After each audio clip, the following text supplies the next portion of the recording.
et bienvenue dans le Grand News Midi à la une de l'actualité de ce samedi midi. Un responsable de Boeing s'exprime pour des problèmes du 737 MAX 9. Plus de 10 000 salariés de l'industriel américain s'étaient arrêtés de travailler jeudi en réaction d'un incident survenu début janvier sur le vol d'un avion d'Alaska Airlines. Au Canada, un ancien cuisinier vendait des kits de suicide en ligne. En 3 ans, l'homme a envoyé 1200 colis dans plus de 40 pays. Il a été inculpé pour meurtre avec préméditation. À Bordeaux, l'agresseur de la grand-mère et la petite fille condamnée, jugée à Bordeaux vendredi, après une deuxième expertise psychologique retenant sa responsabilité pénale, Brahima B a été condamné pour l'agression d'une grand-mère et de sa petite fille en juin dernier. À Limoges, rassemblement pour dénoncer la dégradation de la ligne Paris-Toulouse. Environ 300 usagers de la ligne ferroviaire Paris-Orléans-Limoges-Toulouse, entrepreneurs et élus se sont rassemblés à la gare de Limoges à l'appel de l'association Urgence Polt pour dénoncer la détérioration majeure des conditions de circulation. La disparition d'Amandine Estrabo, Guéric Geano, condamné pour la 3e fois à 30 ans. Guéric Geano, c'est le principal suspect dans l'affaire de la disparition de la femme il y a plus de 10 ans, d'Amandine Estrabo, qui a été condamnée donc à 30 ans de réclusion criminelle pour viol et meurtre vendredi à l'issue d'un 3e procès à Montauban. Et puis le déblocage de l'autoroute A64 au niveau de Carbone dans le Haut-de-Garonne. Premier barrage d'agriculteurs après avoir été installé il y a 10 jours est en cours, affirmé à l'AFP un des porte-parole des manifestants sur place. Donc un mea culpa de circonstance. Le patron de la branche des avions commerciaux de Boeing s'est exprimé et s'est excusé hier soir dans un message aux salariés des derniers déboires de l'industriel américain au moment où le 737 MAX 9 reprenait le chemin des airs. Nous sommes vraiment désolés des perturbations importantes et la frustration par nos clients, a déclaré Stan Deal dans un message à ses salariés transmis par Boeing à la presse. Au Canada, un ancien cuisinier canadien, Kenneth Lau, 58 ans, a été inculpé pour meurtre avec préméditation. Arrêté en mai 2023 déjà, il a vendu sur plusieurs sites internet et pendant près de 3 ans une substance utilisée comme additif alimentaire à des personnes fragiles. Ces kits dites de suicide ont entraîné la mort de centaines d'entre elles dans plusieurs pays. Lors de son arrestation, l'homme de 58 ans avait déjà été accusé pour 14 meurtres tout de même, mais la notion de préméditation n'avait jusqu'alors pas été retenue. Vendredi, ces accusations ont donc été revues à la hausse. Son avocat Matthew Gorley a annoncé l'intention de son client de plaider non coupable. Il a l'intention de se défendre contre ces nouvelles accusations, tout comme il l'a prévenu de le faire avec les précédentes accusations. Les images de la violente agression avaient suscité une onde de choc chez les Français. Le 19 juin dernier, Brahima B, 30 ans, sous tutelle, est déjà condamné 15 fois pour des délits routiers et d'autres affaires liées au trafic de stupéfiants, a agressé une grand-mère et sa petite fille sur le pas de leur porte. Rappelez-vous, c'était il y a quelques mois dans le quartier cossu de Chartron à Bordeaux. Arrêté peu par la police nationale de Bordeaux, il avait alors été interné à l'hôpital psychiatrique Charles Perrin en raison de sa pathologie psychologique et schizophrénique. Son état était alors jugé incompatible avec une audience et avec une garde à vue. Le rapport du médecin retenait, rappelez-vous, l'abolition de son discernement en concluant à son irresponsabilité pénale, avait donc précisé au Figaro le parquet de Bordeaux, confirmant une information de Sud-Ouest. Des conclusions contredites par une seconde expertise avaient donc été menées sur un temps plus long, déclarant plutôt l'abolition de son discernement.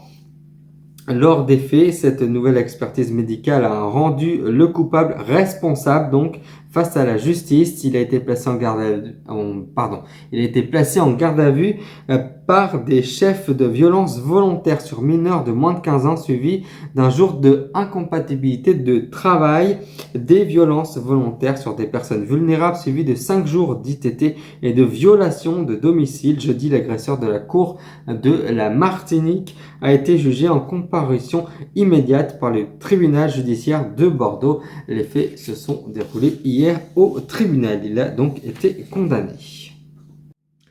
Plusieurs centaines d'usagers de la ligne ferroviaire Paris-Orléans-Limoges-Toulouse critiqués pour son service dégradé ont manifesté samedi à Limoges et dans d'autres grandes villes de France, demandant une amélioration de la desserte face à un désastre économique par des territoires concernés. À l'appel de l'association urgente Paul créée il y a 13 ans, donc environ 300 usagers, entrepreneurs et élus se sont rassemblés à la gare de Limoges pour porter un signal d'alarme très fort en raison d'une détérioration majeure des conditions de circulation, selon Jean-Claude Sandrier. Il est le président de ce collectif. Guéric Géano, maçon de 35 ans aujourd'hui, avait été condamné à 30 ans de réclusion criminelle en 2020 par la cour d'assises du Tarn, confirmée ensuite en appel. Cette décision avait été annulée en 2022 par la Cour suprême de cassation pour vice de procédure. Connaissant la victime a représenté un alibi qui ne se tenait pas selon l'accusation. Il était le seul conflit et profil suspect d'avoir été retenu lors des 3 ans d'enquête sur la disparition d'Amandine Estrabo, 30 ans. C'était le 18 juin 2013 dans le Tarn. Son corps n'avait jamais été retrouvé. Après avoir quitté le lycée de Castres où elle travaillait comme surveillante pour se rendre à pied à son domicile de Roquebourg, la jeune femme avait été aperçue devant son domicile par une voisine alors qu'elle descendait d'un fourgon blanc avec un homme. Ce jour-là, Guéric Géano, qui habitait avec sa mère dans le village du Tarn, travaillait sur un chantier de Roquecourbe. Après avoir été placé en garde à vue en 2014 et relâché sans aucune charge contre lui, l'homme donc avait été mis en examen pour enlèvement et séquestration et placé en détention provisoire en avril 2016. Mais des co-détenus affirment, alors qu'ils avaient décrit de la façon dont il aurait violé et tué une femme de son village, dessinant même un plan où était écrit le prénom Amandine, détaillant le lieu où il aurait enterré le corps de la jeune femme.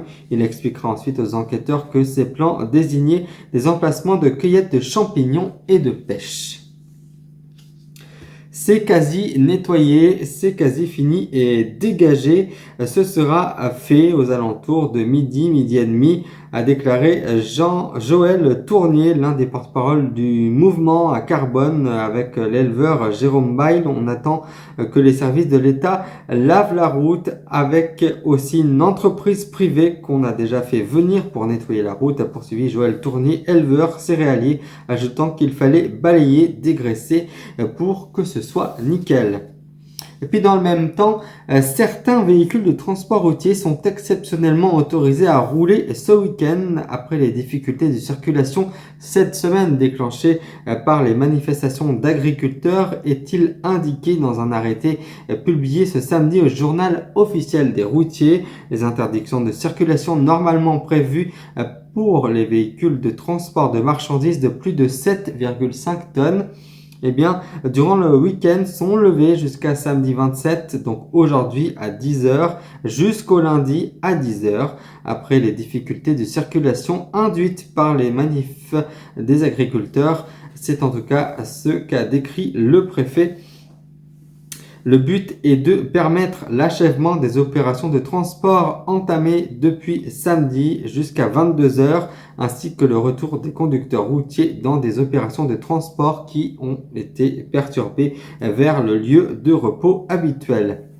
Et puis 2 passagères arméniennes se trouvant à bord d'une voiture ayant percuté le barrage tenu par des agriculteurs à Pamy en Ariège ont été donc libérés aujourd'hui par un juge des libertés de la détention Donc, en fin d'après-midi, a-t-on appris auprès du Figaro d'une source proche du dossier, proche d'une enquête, nous précise une source proche de l'enquête. Le motif invoqué par la justice pour justifier leur libération est le suivant: non prise en compte de la situation familiale et de l'intérêt des enfants. Le préfet a néanmoins pris des mesures d'assignation à résidence afin qu'elles puissent être renvoyées dans leur pays d'origine dans les plus brefs délais, a-t-on précisé donc de sources proches du dossier.